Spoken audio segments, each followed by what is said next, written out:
ஆச்சி மசாலா. எந்த சமையலும் ருசி தேடும் ரகசியம். 20 ரூபாய்.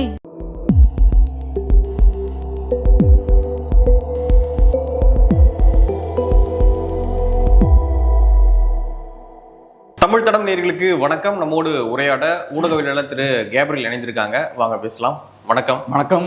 நிறைய பேர் சமூக வலைதளங்கள் என்ன பேசிக்கிட்டு இருக்காங்க, முக்கியமான பத்திரிகையாளர்கள், முக்கியமான நபர்கள் என்ன பேசுறாங்க அப்படின்னா, விஜய் ஜெயிச்சதுக்கு முக்கியமான காரணம் அலை இலையெல்லாம் ஒன்றும் கிடையாது, இவிஎம் மிஷின் தான்.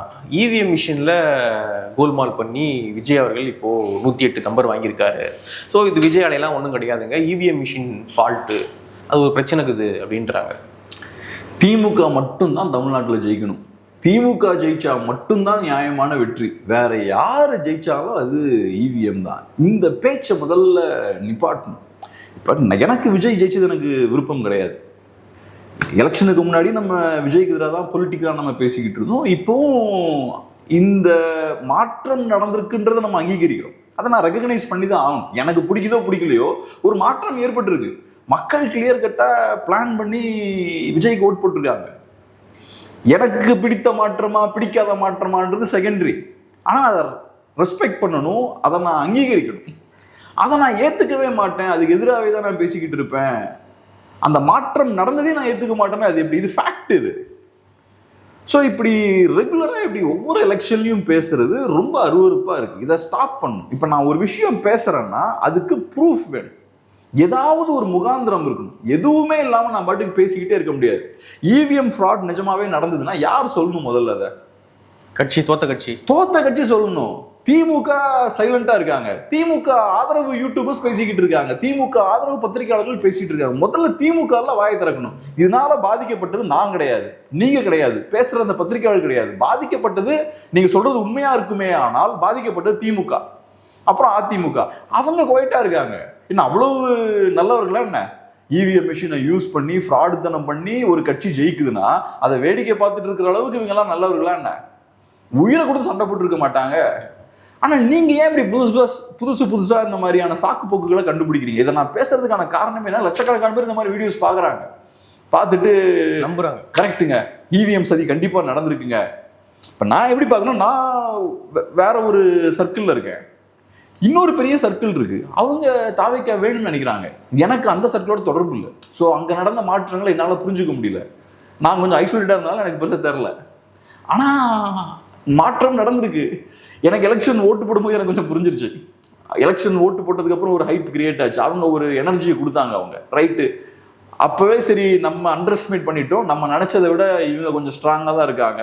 அப்போ கூட ஆட்சி பிடிப்பாங்கன்னு நினைக்கல. அப்பயும் அதுக்கப்புறம் பார்த்தா ஆட்சியும் பிடிச்சிட்டாங்க. ரைட், எனக்கு நான் எதிர்பார்த்த மாற்றம் இது கிடையாது. அதுக்கு என்ன பண்ண முடியும்? மக்கள் என்ன விரும்புறாங்களோ அதான் நடக்கும். நானோ நீங்களோ விரும்புறது நடக்காது. மக்கள், ஒட்டுமொத்த தமிழ் மக்கள் என்ன விரும்புறாங்களோ அதான் நடக்கும். அது நடந்துருச்சு. ஸோ அதை ஏற்றுக்கிட்டு போகிறது தான் கரெக்டாக இருக்கும். அதுக்கப்புறம் அரசியல் ரீதியாக என்ன பண்ணணுமோ அதை பண்ணணும். இந்த மாதிரியான சாக்கு போக்குகளை ஒவ்வொரு எலெக்ஷன் சொல்லிக்கிட்டே இருக்கக்கூடாது. இப்போ காங்கிரஸ் பார்ட்டி ஏறக்குறைய இதே விஷயத்தை தான் பண்ணாங்க. கேரளால காங்கிரஸ் ஜெயிச்சிருக்காங்க. இப்போ அங்கே இவிஎம்மா இல்லையா, என்ன கதை? ஒரு எலெக்ஷனுக்கு ஒரு கதை போல. ஆமாம், காங்கிரஸ் ஃபர்ஸ்ட் விட்டுட்டாங்க, அதுக்கப்புறம் ஸ்லோவாக அதை லைட்டை டச் பண்ண ஆரம்பிச்சாங்க. அதெல்லாம் காங்கிரஸ்லாம் டச் பண்ணவே கூடாது. இவிஎம் இஷ்யூலாம், இவிஎம் இஷ்யூ நீங்கள் டச் பண்ணிட்டீங்கனாலே அது எலெக்ஷன் மாதிரி டச் பண்ணுறாங்க. அப்புறம் உங்களை நம்பி எப்படி ஓட்டு போடுவாங்க மக்கள்? சரிங்க, நம்ம ஓட்டு போட்டால் எப்படி பிஜேபி தான் வரும், வீட்டில் உட்காந்துப்போம், எதுக்கு நம்ம டைமை வேஸ்ட் பண்ணுறோம் அப்படி தானே யோசிப்பாங்க. உங்கள் ஓட்டர்ஸ் தாங்க அயற்சி அடைவாங்க, சோர்ந்து போவாங்க. இப்படி நீங்க சொல்றீங்கனாலே ஒரு டிஃபீட்டிஸ்ட் மென்டாலிட்டி அது காட்டுது. ரைட், இப்படி ஒருத்தன் சொல்றானாலே அவன் தோக்க போறான்னு அர்த்தம். அதனால அந்த மாதிரி எதையாவது பேசிட்டு இருக்காங்க. ஆனா இப்படி கான்ஸ்பிரசி பேசும்பொழுது மக்கள் ரொம்ப ஆர்வமா பாக்குறாங்க. பட் லட்சக்கணக்கில் வியூஸ் போகுது, நல்லா ஷேர் ஆகுது. அப்போ அவங்க பேசுறவங்களுக்கு என்ன நம்பிக்கைன்னா, இது பொய் தான், ஆனா பேசுவோம், நல்லா வியூஸ் போகுது இல்லை அப்படின்ற ஒரு நம்பிக்கை. ஒரு தரப்பு மக்கள் சந்தோஷமா இருக்காங்க. ஒரு 30-35% மக்கள் விஜய்க்கு ஓட் போட்டிருக்காங்க, அவங்க ஹாப்பியா இருக்காங்க. இப்ப இன்னொரு 70% ஒரு 60% மக்கள் விஜய்க்கு ஓட்டு போடல, அந்த கட்சிகள் தோத்துருக்காங்க. இது அவங்க எதிர்பார்த்திருக்கவே மாட்டாங்க. திமுகவுக்கும் அதே மாதிரி சப்போர்ட் இருக்கு, விஜய்க்கு இருக்கிற ஈக்குவல் ஓட்ஸ் திமுகவுக்கும் இருக்கு. விஜய்க்கு போட்ட மாதிரி அவங்களுக்கும் ஓட் போட்டிருக்காங்க, ஏறக்குறைய ஒரு 4% கம்மி. ஆமா, 4% கம்மி. அப்ப கோடிக்கணக்கான பேர் அங்கேயும் ஓட் போட்டிருக்காங்க, அதிமுக அதே மாதிரி ஓட் போட்டிருக்காங்க. அப்ப அவங்களுக்குலாம் என்ன 50 வருஷமா நம்ம பார்க்காத ஒரு விஷயம் நடந்திருக்கு. நானும் 40 வருஷமா வாழ்ந்துட்டு இருக்கேன், ஓட்டெல்லாம் போட்டுட்டு இருக்கேன், இப்படி ஒரு விஷயம் நடந்ததே இல்லை, திடீர்னு இப்படி நடந்துருச்சு. அப்போ அந்த உண்மையை உள்வாங்க முடியல, அதை ஏற்றுக்க முடியல. யங்ஸ்டர்ஸ் ஏற்றுக்கிறாங்கல்ல ஈஸியா, அதுக்கு கான்ஸ்பிரசி பக்கம் போகிறது. உடனே சரி அப்போ அதுக்கு ஒரு ஆப்ஷன் கிடைச்சா ரைட், அப்போ மேபி இப்படி இருக்கலாமோ மேபி அப்படி இருக்கலாமோன்னு அவங்களுக்கு தோணுது. அந்த ஒரு ஏக்கத்தை இவங்க யூஸ் பண்ணிக்கிறது, எதையாவது கான்ஸ்பிரசி தியரியை சொல்லி அவங்க மைண்டை கழுவிட்டு இருக்கிறது. ஸோ அதனால இந்த மாதிரியான கான்ஸ்பிரசி தியரிஸ் வந்து ஸ்டாப் ஆகணும். அப்படி நிஜமாவே கான்ஸ்பிரசி இருக்கு நீங்க நம்புனீங்கன்னா நீங்க திமுக நோக்கி தான் கேள்வி கேட்கணும். நிஜமாவே இவிஎம் ஃப்ராட் நடந்து இங்க இருக்கக்கூடிய கட்சிகள் அமைதியா இருக்காங்கன்னா எவ்வளவு பெரிய போக்கிரித்தனமா அது இருக்கும். ஒரு ஜனநாயகத்துல நம்ம ஒரு கட்சிக்கு ஓட்டு போட்டா அது இன்னொரு கட்சிக்கு போய் விழுதுன்னா அதை விட பெரிய மோசமான ஒரு சூழல் இருக்க முடியுமா? அதை விட ஒரு பெரிய பிரச்சனை இருக்க முடியுமா? ஜனநாயகத்துல மிகப்பெரிய பிரச்சனையா அதுதான். என் ஓட்டே திருடப்படுதுன்னா அதை விட வேற என்ன பிரச்சனை இருக்க முடியும்? அப்ப நீங்க திட்ட வேண்டியது இவிஎம்மால லாபம் அடைந்த கட்சி இல்லை, நஷ்டமடைந்த கட்சிகள் ஏன் அமைதியா இருக்காங்க, ஏன் பேசாம இருக்காங்க, எதிர்கட்சிகள் ஏன் மௌனமா இருக்காங்க, நீங்க அவங்களதான் எதிர்த்து கேட்கணும். இதை விட வேற பிரச்சனையே கிடையாது தமிழ்நாட்டில். இப்ப இந்தியால இவிஎம்ல மட்டும் சிக்கல் இருக்குன்னா அதுதான் தி இஷ்யூ. நீங்க நீட்டு, டீலிமிட்டேஷன், டெவல்யூஷன் எல்லாத்தையும் தூக்கி போட்டுட்டு இதை பத்தி மட்டும்தான் பேசணும். ஆனா இங்க இருக்கக்கூடிய கட்சிகள் அதை பத்தி மட்டும்தான் பேச மாட்டேங்கிறாங்க. அப்போ அதுல இருந்து கிளியரா நம்ம புரிஞ்சுக்கலாம், அதுல ஒன்றும் சிக்கல் இல்லைன்னு புரிஞ்சுக்கலாம். எனக்கு ஒன்றும் பெரிய சயின்டிஃபிக்கான ப்ரூஃப் கிடையாது, இவிஎம் எப்படி ஃபங்க்ஷன் அதெல்லாம் எனக்கு தெரியாது. ஆனா நான் பாக்குறேன் பாதிக்கப்பட்டவர்களும் அமைதியா இருக்காங்க. நீங்க பாதிக்கப்பட்டவர்களா சொல்றவங்களும் அமைதியா இருக்காங்க. கார்த்திக் சிதம்பரம் கூட சில தினங்களுக்கு முன்பாக பேசி நல்லா வைரல் ஆச்சு.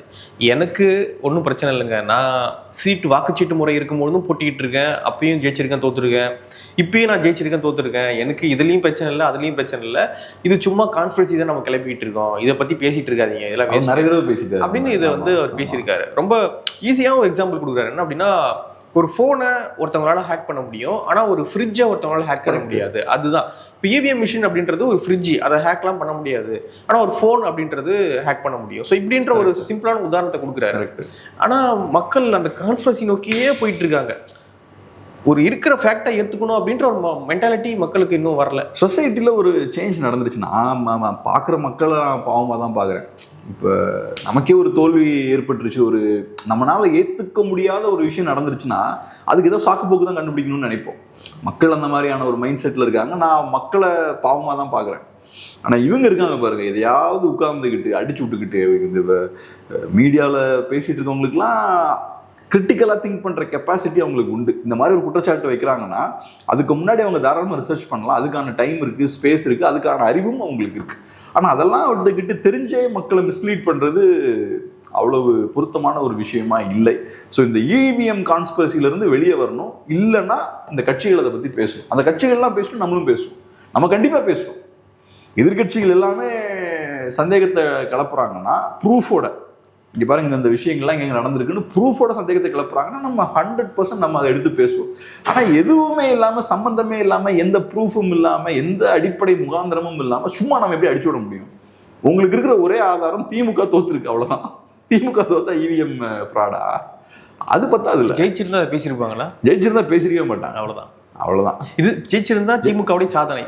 ஜெயிச்சிருந்தா எப்படி சொல்லியிருப்பாங்கன்னா, தில்லுமுல்லாம் தாண்டி திமுக ஜெயிச்சிட்டாங்க, அது சாதனை.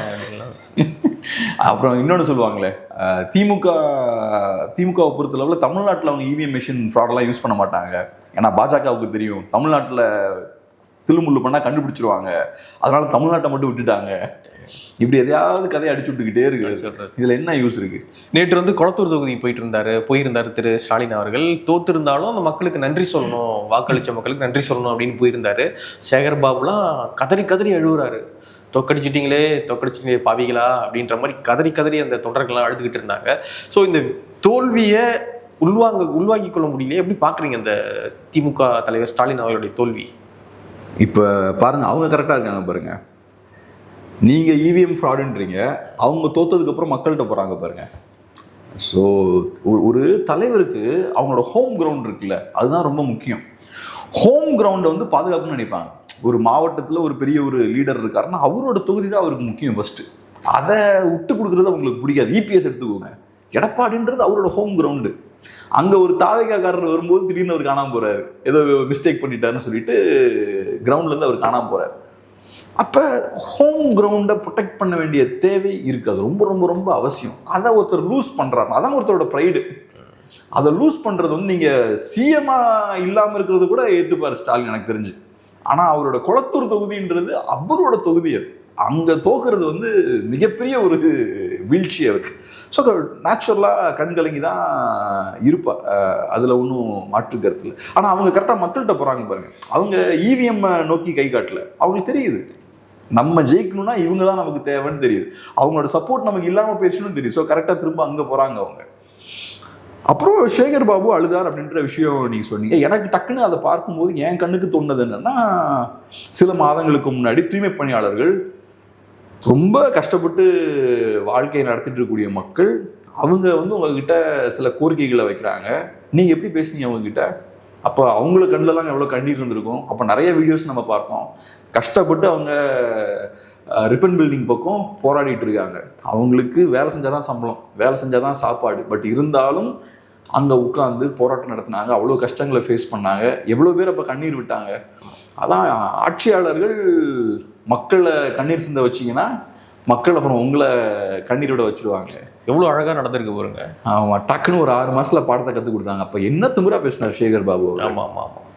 நீ மீடியாவா என்னமோ கேட்டாருங்க. ஆமாம் ஆமாம், நீ மீடியாவா, நீளம் கேட்கும்பொழுது நீளம்லாம் பதில் சொல்ல முடியாது, பதில் சொல்ல முடியாது. ஆமாம். அப்புறம் பேசுறதும் பார்த்தீங்கன்னா ரொம்ப அரகண்டா ரஃபா, நாங்களாம் ஒன்றும் அறிக்கையெல்லாம் கொடுக்கல, வாக்குறுதிலாம் கொடுக்கல அப்படின்னு டக்குன்னு அப்படி கையை காட்டி எல்லாம் பேசிட்டு இருந்தார். இப்போ ஒரு ஜஸ்ட் ஒரு 6 monthsல நீங்க இப்போ அழுதுட்டு இருக்கீங்க. இவங்களையும் வழக்கு போட்டு இரவோடு இரவாக அந்த எவ்வளவு பாடுபடுத்துனீங்க அந்த மக்களை. அந்த மக்கள் பீச்சில் போய் போராடினாங்க, கூவத்தில் இறங்கி போராடினாங்க. உங்ககிட்ட நீங்க சொன்ன வாக்குறுதியை நீங்க நிறைவேற்றுறதுக்கு அந்த மக்கள் இவ்வளோ கஷ்டப்படணுமா? நீங்க சொன்னதுதானே அவங்க கேட்குறாங்க. இதெல்லாம் நம்ம ஏன் சொல்றோம்னா, இது தாவேக்காவுக்கும் அப்ளை ஆகும். உங்களை நம்பி மக்கள் ஓட்டு போட்டிருக்காங்க, நீங்க சொன்ன விஷயங்கள்லாம் செய்யாம எதையாவது பண்ணிட்டு இருந்தீங்கன்னா உங்களுக்கும் சிக்கல் வரும். இப்போ விஜய் மக்களுக்கு நன்றி சொல்லிட்டாரா? நேற்று சொல்லி அறிக்கை விட்டுருக்காரு. நேற்று அறிக்கை விட்டாரா? நல்லது. ஏன்னா ரொம்ப நேரமா வராமல் இருந்தது. நீங்க ஃபர்ஸ்ட் மக்களுக்கு தான் நன்றி சொல்லியிருக்கணும். மற்ற எல்லா கட்சிகளை விட நீங்க முதல்ல சொல்லியிருக்கணும். ஏன் நீங்க முதல்ல சொல்லியிருக்கணும்னா, உங்களுக்கு தான் மக்கள் பெருவாரியா ஓட்டு போட்டிருக்காங்க, உங்களுக்கு தான் மக்கள் பெரிய சப்போர்ட் கொடுத்துருக்காங்க. அப்போ நீங்கள் வந்து இதையும் மற்றெல்லாம் சொன்னதுக்கப்புறம் நான் மெதுவாக சொல்கிறேன், நீங்கள் பார்க்கக்கூடாது. நீங்கள் மோடிக்கு நன்றி சொல்கிறீங்க, மற்றவங்களுக்கு நன்றி சொல்கிறீங்க, அதுக்கப்புறம் நீங்கள் மக்களுக்கு நன்றி சொல்கிறீங்க. முதல்ல நீங்கள் மக்களுக்கு தான் நன்றி சொல்லுங்கள். இதை ஏன் சொல்கிறேன்னா, நீங்கள் மக்களை ப்ரையாரிட்டைஸ் பண்ணி மக்களுக்காக நீங்கள் விஷயம் பண்ணணும். இல்லைன்னா நீங்களும் சேகர் பாபு இடத்துல 5 வருஷம் கழிச்சிருப்பீங்க. ஸோ அது ஒரு முக்கியமான விஷயம். பொலிட்டீஷியன்ஸுக்கு இது ஆனால் மறந்துடுவாங்க, அதிகாரம் கிடைச்சா மறந்துடுவாங்கலாம். அதிகாரம் கையில் இருக்கும்போது நம்ம தான்டா உலகத்திலேயே பெரிய ஆள் அப்படின்ற மாதிரி தான் இருக்கும். அதிகாரம் இல்லாதப்போ தான் அந்த வருத்தம்லாம் இருக்கும், மறந்துடுவாங்கலாம். பார்க்கலாம், நிறைய விஷயங்கள் மூணு பகிர்ந்துட்டீங்க. நன்றி.